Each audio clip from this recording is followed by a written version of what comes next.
Hello, so this is going to be quite a short video, but it might be interesting to some people, and it will be on a C2A1 filter, which was the US 40mm filter for quite a long time.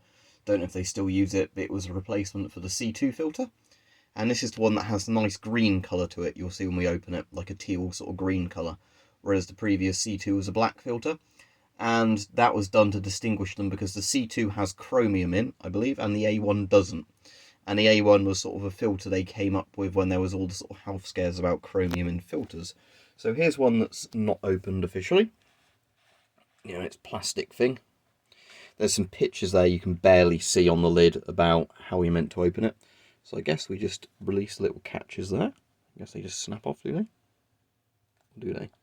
Or we're going to have to yank it sort of at a different angle. Might be a yank one, actually. I mean, I would look at the pictures, but again, they're too faint.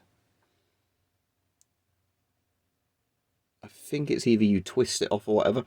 So let me try and sit the camera up slightly. I don't know how well this is going to be in frame or not in frame. But, you know, there's not much I can do about that when I'm using my little phone camera, and there's not worth for a video like this getting out the proper camcorder. So I think either we're meant to twist. I'm assuming, yeah, you're meant to just break the tabs here somehow. Are they just fairly tough tabs? Because again, like I said, there's picture instructions on top, but they're so faint. It looks like you're meant to somehow push them through here, but again, I don't know if the plastic's too old for that to even work properly. So yeah, it's just that one tab, but obviously you're meant to do something with that to get that out of there, which looks like it's going to break my sort of nails off if I try it. That's not a good sign. Yeah, so I might just get some clippers for this, but there we go. Right, so it is just essentially breaking that plastic there, as I thought, but the instructions didn't make that clear. So then twist it off, that's the easy bit. Right, let's get the camera back to filming it then.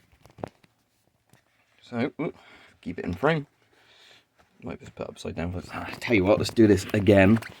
Can I zoom out while I'm... good, I can. Right, okay, so while we're still filming, let's pull this off.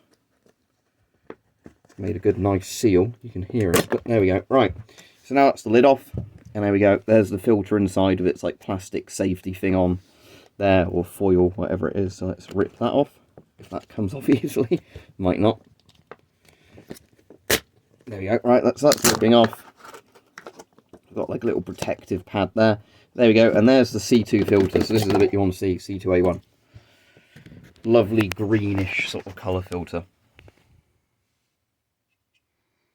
It's a nice sheen to it. I do really like the colours of these. So can we see on there what the date would have been? No, I can only see the serial number. Yeah, regardless, these are quite nice filters, but as I said, the only reason these really came into existence was just due to the sort of health scares with the C2 filter with the chromium in. So they, with the A1, basically found another way of sort of, you know, combating ammonia or whatever with the filter without using chromium or reduced amounts of chromium. But they're nice looking, but you never really see them in the UK. The surplus seller had them in for a bit more than they were worth, but I thought I'd get one just for the point of showing it on a video. So if you're familiar with a C2 filter, it's essentially identical from the outside, just with like a green coloured casing rather than the black sort of metal casing. But you know, all in all, it is a good filter. It's just, you know, one of those things where you think, did it really warrant all this just due to the ammonia scare in the filter? Not ammonia, the chromium scare. So yeah. Obviously, it just fits in there like that with its little lid on it. That would have been down like that. And then so you can obviously restore the filter in there, which I'll probably do just to keep it as fresh as possible.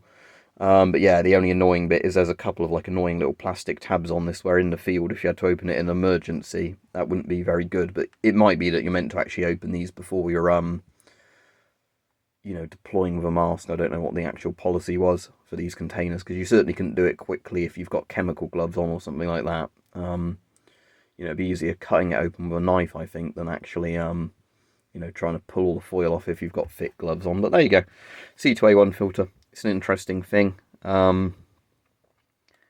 Like I said, it was nice to actually get my hands on one. I probably will put on a mask at some point, but yeah, cool thing.